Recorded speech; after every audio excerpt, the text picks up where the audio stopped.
Hi, I'm Joe. And I'm Rob. And on July the 20th of this year, we started our journey along the entirety of the South West Coast Path. We picked back up in Plymouth, where we'd spent a day and a half resetting, stocking up and spending time with some old friends. I found it really hard leaving Plymouth. It was my old home and a big part of me wanted to stay for a little bit longer. I've become so fixated on Plymouth appearing around the next bit of headland, I found it really difficult seeing it disappear away again into the distance.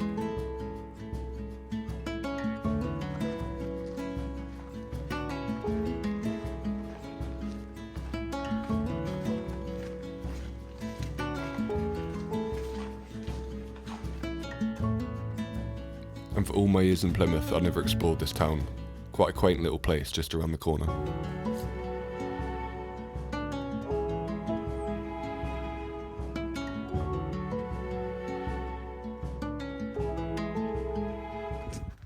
So, just left Plymouth after I was there for about a day and a half, Joe about a day.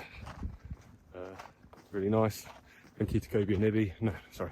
Thank you to Kobe and Ellie for letting me stay and give me a bed and cook me a really nice meal. So thank you guys. Really gutted to be leaving. Plymouth was my home for a long time.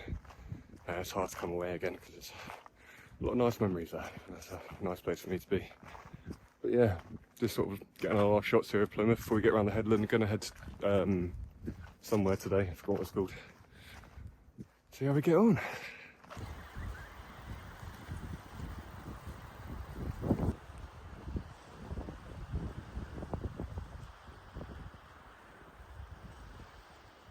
Third, mate.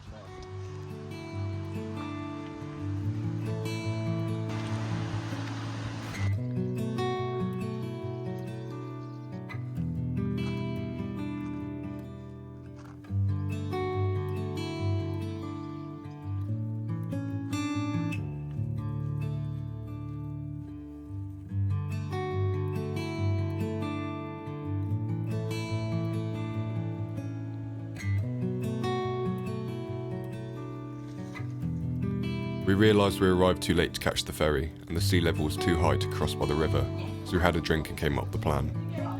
I'm pretty sure we ended up getting a taxi, I know, cheating, but around the point where we should have got the ferry, partly because it was 5 or 6 o'clock at night, and also because walking inland didn't seem that appealing. We were walking the coast path after all.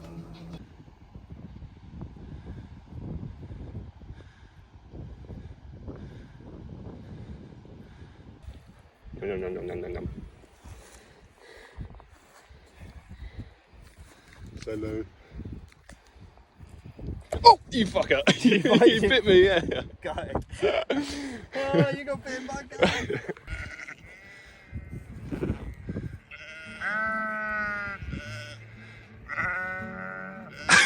We encountered hordes of the most vocal sheep I've ever seen, and passed bits of headland and coast that seemed distantly familiar to us both.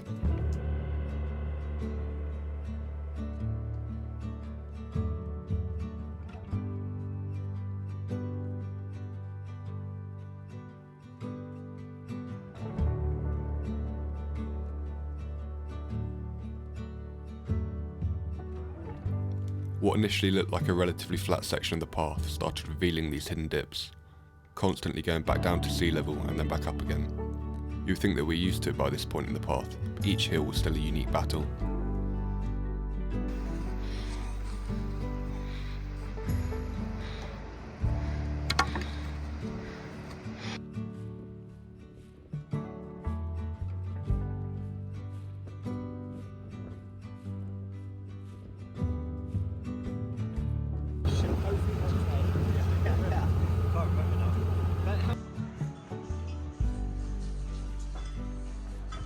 Here where the cliff is blackened, apparently there was a huge fire just a few weeks before, a stark reminder of the potential dangers of open coastline and high temperatures.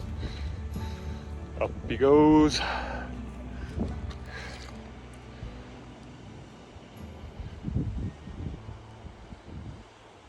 Where are we? We went from Nottingham yesterday and got a little ferry over the river, which I'm sure I'll put a video in of, and then we got to Big Breon Sea last night.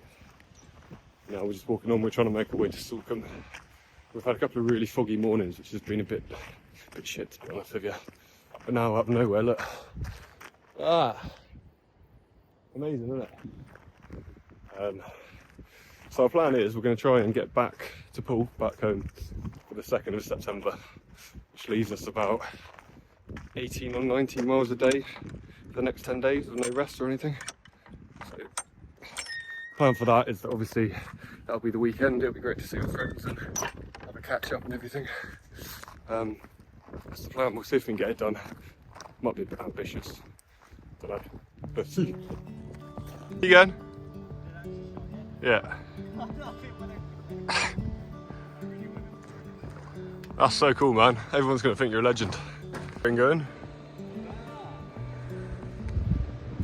Whee!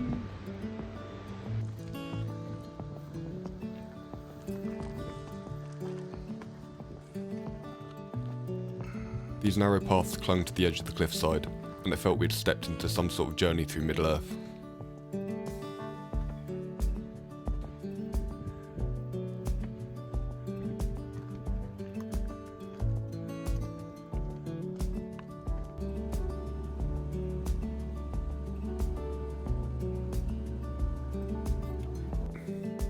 And here's a boat driver who appears even more enthusiastic to get to the pub at the end of the day than we did.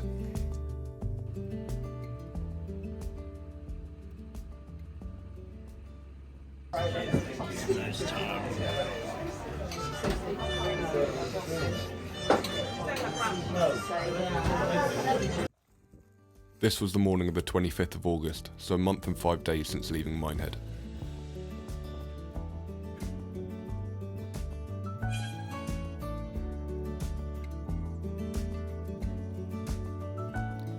Here's another section of unique path, where the cliff sat slightly further away from the edge. We had these flat sections that ran across fields and open ground. Now this house belongs to someone, I can't remember who it was, but a celebrity of some sort. And if Mel was here, she'd be raging at me for filming through their windows. But she wasn't, so I was.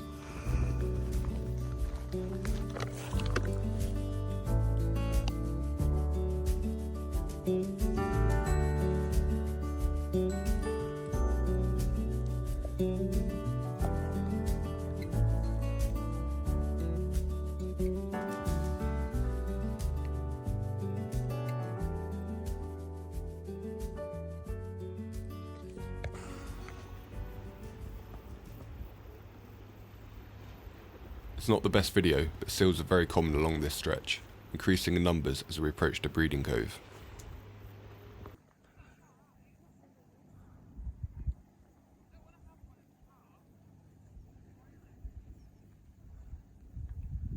So, just got to start point, and I don't know if you can see it on camera, all the way in the furthest distance, that's Weymouth, basically home.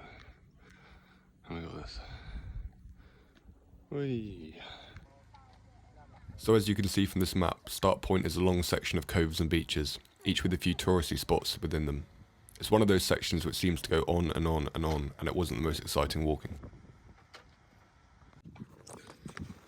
So, just trying to push on towards Dartmouth today, we'll get the ferry across, and then from Dartmouth, might try and push on to Brixham. We'll see how it goes. So we're still doing pretty well. I think we'll be on track to get home for about the 2nd or the 3rd, which is about 9 days, which would be great. The sun's come back out again now, which is good, but I've lost my hat. I left it in Plymouth, which I don't know if I mentioned, but pretty devastated about that. But yeah, I can't believe it. We're really getting towards the last little push, which is mad. But yeah, I'm low on battery. Don't know if there's anywhere I can charge anything today, so hopefully we'll find somewhere, because I don't want to miss out on filming some of these things. We found the ferry and crossed the River Dart. I think this is the second ferry we got, because the first one took us up the river in the wrong direction, so we had to walk back to the first point, get the right ferry, which pushed us back a little bit.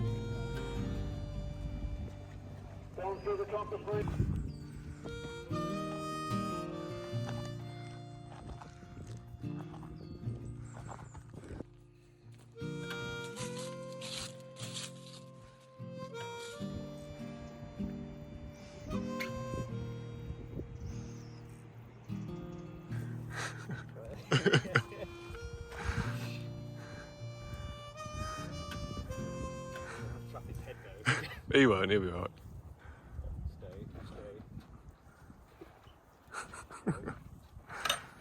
Oh, he's devastated.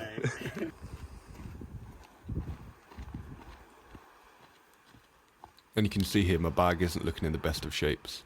A lot of the straps had snapped and it's sort of swaying around. It's not a great look.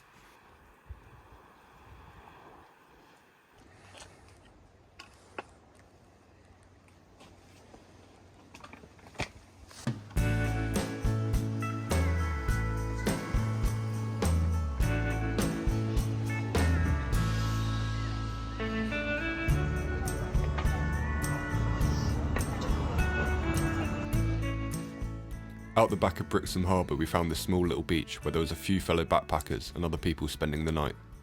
I'm not sure if it was just a coincidence or if this was a well-known spot. Wild camping always meant really early starts. We didn't really want to disturb anyone or be shouted at, so we were always up basically as the sun came up, sometimes before. So these shots were done before I would normally have achieved anything in my day back at home.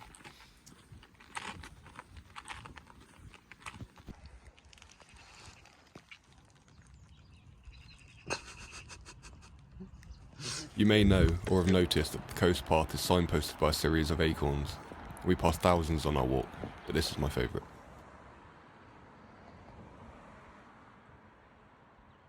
Me and Joe were trying to find something for breakfast, and the only place we could find was a place called something Fire, which is basically buffet breakfast for £9. And impulsively just went there and ate as much as I physically could. And now it's what, like 5 hours later and I'm still suffering. It's just too impulsive. It's made me feel like absolute poo. But and it's really, really hot today. Ran out of water. Not sure where Joe is. Hopefully he's still kicking. Just trying to push him to Barbican, which is 500 miles. It's just great. So I need water. Oh, the heat. Oh, I've been really lucky all day. Well, most of the day was shade. And then the last bit into Barbican is just this. Oh, it's the last thing. Oh, and I'm absolutely dying. I'm actually losing my mind a bit. I'm so fucking thirsty.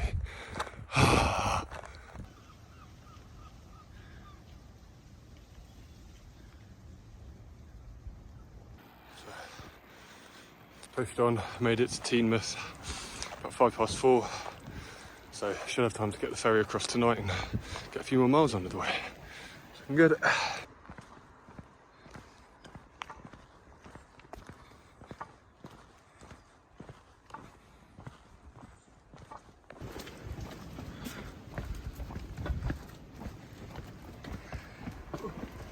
So, after getting heat stroke again for the second time yesterday, I've decided to buy a new hat after the devastation of losing mine in Plymouth. And today I feel really bad. So yes, we're going to try and get to Sidmouth today. But I keep getting hung up in like busy spells of long and pass out. And yeah, if this was 2-3 weeks ago, I'd probably have a day off now, but so close back to pool, really want to make it for Saturday. So I can try and push on even though it's really hard. All the walking, the heat and the sun had all caught up to me and I felt pretty rubbish. I'm not sure how many miles we did this day, but it wasn't a huge amount.